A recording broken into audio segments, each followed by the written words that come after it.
दिल्ली राज्य सहकारी बैंक की दरियागंज शाखा में हुआ भर्ती घोटाला। बैंक चेयरमैन विजेंद्र सिंह ने किया नियमों का खुला उल्लंघन। बिना सरकार की अनुमति लिए अनीता रावत को बना दिया गया एमडी। नियुक्ति कमेटी में शामिल नहीं था नाबार्ड का कोई प्रतिनिधि। आरसीएस को भी नहीं दी गई अनीता रावत की नियुक्ति की जानकारी। दिल्ली न्यूज के पास फर्जी नियुक्ति के मिनट्स के दस्तावेज मौजूद है। इस मामले की शुरुआत 29 मार्च 2016 को होती है, जब तत्कालीन एमडी आरएस दहिया का कार्यकाल 1 साल के लिए बढ़ा दिया गया था। फिर 2 अप्रैल 2016 को सिर्फ 3 दिनों के अंदर एमडी आरएस दहिया ने एक्सटेंशन लेने से इनकार कर दिया। आखिर क्यों? 3 दिनों में ऐसा क्या हुआ जिसकी वजह से आरएस दहिया ने अपना एक्सटेंशन वापस कर दिया? इसी 29 मार्च और 2 अप्रैल के बीच दो दफा अनीता रावत को 2 पदों पर प्रमोशन दी गई। 29 मार्च को जहां अनीता रावत को डीजीएम के मौजूदा पद से एडिशनल मैनेजिंग डायरेक्टर बना दिया गया, वहीं 2 अप्रैल 2016 को दूसरी दफा सिर्फ 3 दिनों के भीतर अनीता रावत को ऑफिशिएटिंग एमडी बना दिया गया। फिर 20 दिनों के बाद 22 अप्रैल 2016 को अनीता रावत को एमडी के तौर पर तीसरा प्रमोशन दिया गया। 25 दिनों में 3 प्रमोशन। फिर तो पूछना बनता है, मुद्दा क्या है? दिल्ली राज्य सहकारी बैंक भर्ती घोटाले की आज होगी महापड़ताल। नमस्कार, मैं अमित लाल आज आपको एक कहानी सुनाने जा रहा हूं, पर यकीन रखिए आपको बोर बिल्कुल भी नहीं करूंगा। तो चलिए अब शुरू करते हैं अपनी महापड़ताल और हम आपको बताते हैं कि प्रधानमंत्री नरेंद्र मोदी को अक्सर बेरोजगारी के मुद्दे पर घेरने वाले दिल्ली के मुखिया अरविंद केजरीवाल के नाक के नीचे दिल्ली स्टेट कोऑपरेटिव बैंक में, जिसे रिजर्व बैंक ने सेकंड शेड्यूल बैंक का दर्जा भी दे रखा है, उस स्टेट कोऑपरेटिव बैंक के विभिन्न ब्रांचों में विभिन्न पदों पर बोर्ड ऑफ डायरेक्टर के रिश्तेदारों की बड़े पैमाने पर फर्जी भर्तियां होती रहीं और मामला संज्ञान में होने के बावजूद दिल्ली सरकार के सहकारिता मंत्री राजेंद्र पाल गौतम और दिल्ली सरकार के रजिस्ट्रार कोऑपरेटिव सोसाइटी ने इस बैंक की शाखाओं में हो रही अनियमितताओं पर आंखें मूंदे रखी।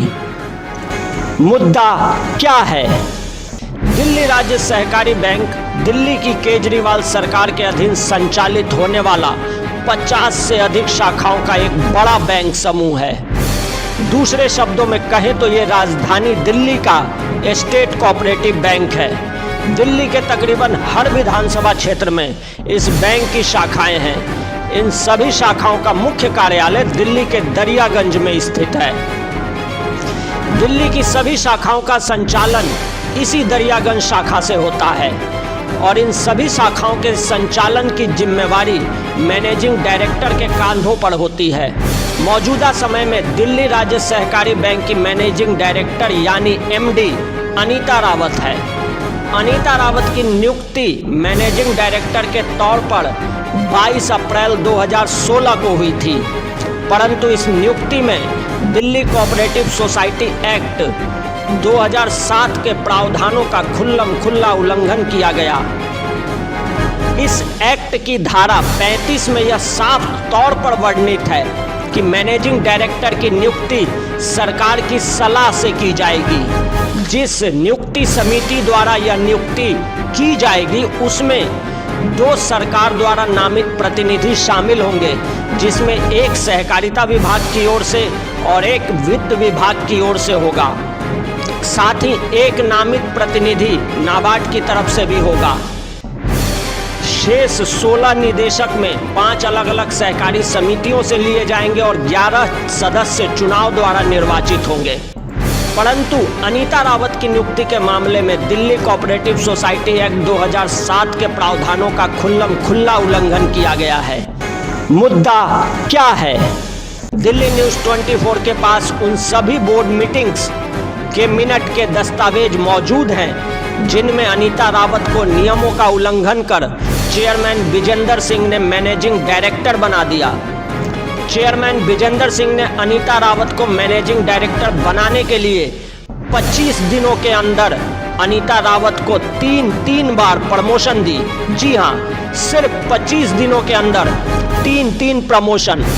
शुरुआत करते हैं 29 मार्च 2016 की बोर्ड ऑफ डायरेक्टर की बैठक से। इस बैठक के मिनट्स के मुताबिक तत्कालीन मैनेजिंग डायरेक्टर आर.एस. दहिया को अगले 1 साल के लिए एक्सटेंशन दिया गया था। साथ ही इस बैठक में अनीता रावत को डिप्टी जनरल मैनेजर से एडिशनल जनरल मैनेजर के तौर पर प्रमोशन दी गई। इस बैठक के महज 3 दिन बाद 2 अप्रैल 2016 को बोर्ड ऑफ डायरेक्टर्स की दूसरी बैठक होती है और उस बैठक में बताया जाता है कि आर.एस. दहिया ने एक्सटेंशन लेने से इनकार कर दिया है और उसी दिन अनीता रावत को दूसरी प्रमोशन दी जाती है और उसे ऑफिशिएटिंग मैनेजिंग डायरेक्टर बना दिया जाता है। महज 3 दिनों के अंदर अनीता रावत को 2 प्रमोशन दिया जाना गले नहीं उतरता। इसके बाद 20 दिनों के अंदर 22 अप्रैल 2016 को बोर्ड ऑफ डायरेक्टर की तीसरी बैठक होती है जिसमें महज 9 डायरेक्टर शामिल होते हैं, जबकि दिल्ली कोऑपरेटिव सोसाइटी एक्ट 2007 के मुताबिक किसी भी बैठक के कोरम को पूरा करने के लिए कम से कम 10 सदस्यों का बैठक में शामिल होना जरूरी है। परंतु कोरम पूरा किए बगैर ही चेयरमैन विजेंदर सिंह ने 22 अप्रैल 2016 की उस बैठक में अनीता रावत को तीसरी प्रमोशन दी मैनेजिंग डायरेक्टर के तौर पर। यानी महज 25 दिनों के अंदर अनीता रावत को चेयरमैन विजेंदर सिंह ने तीन बार प्रमोशन दी और बिठा दिया मैनेजिंग डायरेक्टर की कुर्सी पर। और तो और इसके लिए दिल्ली सरकार से कोई सलाह मशवरा तक नहीं किया गया। मुद्दा क्या है? मैनेजिंग डायरेक्टर अनीता रावत की नियुक्ति में हुए इस फर्जीवाड़े की पड़ताल के दौरान जब हमने नाबार्ड से संपर्क किया और जानना चाहा कि दिल्ली राज्य सहकारी बैंक द्वारा अनीता रावत को मैनेजिंग डायरेक्टर नियुक्त करने वाली कमेटी में नाबार्ड की तरफ से नॉमिनी सदस्य कौन था, तो 15 सितंबर 2020 को नाबार्ड ने दिल्ली न्यूज़ 24 को मेल से भेजे गए अपने स्पष्टीकरण में स्वीकार किया कि नाबार्ड की तरफ से नामित डायरेक्टर उस मीटिंग में शामिल ही नहीं हुए जिसमें अनीता रावत को मैनेजिंग डायरेक्टर नियुक्त किया गया था। जब नाबार्ड से हमने जानना चाहा कि आखिर उनकी जानकारी के बिना अनीता रावत को मैनेजिंग डायरेक्टर कैसे नियुक्त किया गया, तो नाबार्ड ने जवाब दिया कि मैनेजिंग डायरेक्टर की नियुक्ति के लिए नाबार्ड से परमिशन लेना आवश्यक नहीं है, जबकि दिल्ली कोऑपरेटिव सोसाइटी एक्ट 2007 के अधिनियम 35 में यह साफ तौर पर दर्ज है कि जिस कमेटी द्वारा मैनेजिंग डायरेक्टर की नियुक्ति की जाएगी उसमें नाबार्ड का नामित सदस्य होना जरूरी है। यहाँ यह तथ्य भी उल्लेखनीय है कि दिल्ली राज्य सहकारी बैंक की प्रबंध समिति में नाबार्ड की तरफ से नामित सदस्य असित कुमार महंती उन तीनों बैठकों में लगातार उपस्थित नहीं थे जिसमें महज 25 दिनों के भीतर अनीता रावत को 3 दफा प्रमोशन दी गई। बावजूद इसके ना तो कभी नाबार्ड ने इस मामले में कोई आपत्ति की और ना ही असित कुमार महंती ने इसकी शिकायत किसी सक्षम प्राधिकार से करने की जरूरत समझी। इन्हीं असित कुमार महंती द्वारा 14 जुलाई 2017 को एक आरटीआई का जवाब कौशल किशोर नामक व्यक्ति को दिया गया, जिसमें इन्होंने नाबार्ड के केंद्रीय जन सूचना अधिकारी के तौर पर जवाब दिया था कि दिल्ली राज्य सहकारी बैंक लिमिटेड ने अनीता रावत को बैंक की मैनेजिंग डायरेक्टर बनाने की परमिशन नाबार्ड से नहीं ली थी। अनीता रावत की मैनेजिंग डायरेक्टर के तौर पर नियुक्ति में जिस तरह से असित कुमार महंती ने चुप्पी बनाए रखी, इसकी भी जांच होनी चाहिए।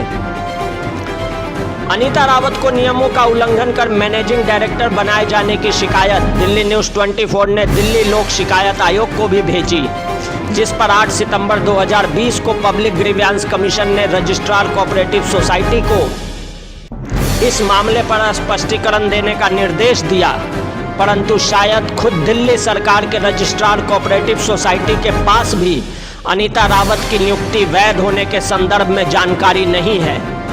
ऐसा हम इसलिए कह रहे हैं क्योंकि 21 सितंबर 2020 को आरसीएस कार्यालय ने हमें मेल से एक पत्र भेजा, जिसमें मैनेजिंग डायरेक्टर के तौर पर अनीता रावत की नियुक्ति का स्पष्टीकरण देने की जिम्मेवारी आरसीएस कार्यालय ने दिल्ली राज्य सहकारी बैंक की एमडी अनीता रावत के कांधों पर ही छोड़ दी। यानी अब खुद एमडी अनीता रावत ही अपने वैध होने का प्रमाण पत्र जारी करेगी। यानी आरसीएस कार्यालय के पास अनीता रावत की नियुक्ति के दस्तावेज ही मौजूद नहीं है। कमाल की बात है ना। रजिस्ट्रार कोऑपरेटिव सोसाइटी, जिसके ऊपर दिल्ली राज्य सहकारी बैंक के प्रबंधन और सभी प्रकार की कार्रवाई का अधिकार है, उसे ही यह जानकारी नहीं है कि इस बैंक की एमडी अनीता रावत की नियुक्ति वैध है या नहीं। इसका सीधा सा मतलब है या तो दिल्ली राज्य सहकारी बैंक अपना सालाना लेखा जोखा और चुनाव तथा नियुक्ति संबंधित जानकारी आरसीएस कार्यालय में जमा नहीं कराता, या तो फिर आरसीएस कार्यालय में पदस्थापित अधिकारियों को दिल्ली कोऑपरेटिव सोसाइटी एक्ट 2007 के प्रावधानों की ठीक से समझ नहीं है।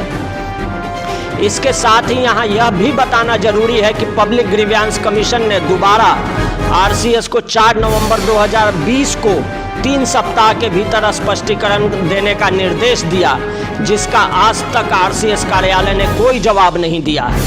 जबकि इसी रजिस्ट्रार कार्यालय ने एक अन्य शिकायतकर्ता ललित कुमार की शिकायत पर इसी दिल्ली राज्य सहकारी बैंक के विरुद्ध दिल्ली कोऑपरेटिव सोसाइटी एक्ट 2003 की धारा 61 के तहत जांच के आदेश 20 जुलाई 2020 को जारी किए थे। परंतु आज 4 महीने बीत जाने के बावजूद आरसीएस कार्यालय ने जांच अधिकारी की नियुक्ति तक नहीं की और मामले को ठंडे बस्ते में डाल दिया।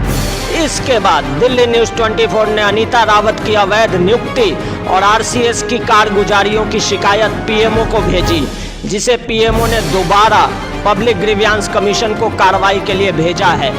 इसी मामले में हमारे सहयोगी news portal glam dust live की शिकायत को भी भारत सरकार के वित्त मंत्रालय ने आरबीआई मुंबई को जांच के लिए भेजा है। ये तो रही अनीता रावत की अवैध नियुक्ति की दास्तां।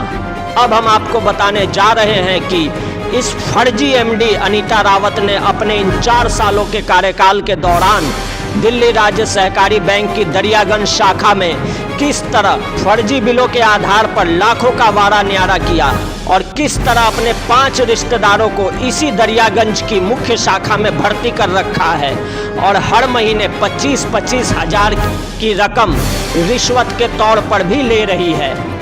हमारे पास अनीता रावत के पर्सनल बैंक खाते की पूरी डिटेल मौजूद है, तो देखते रहिए हमारे साथ दिल्ली न्यूज़ 24। मुद्दा क्या है?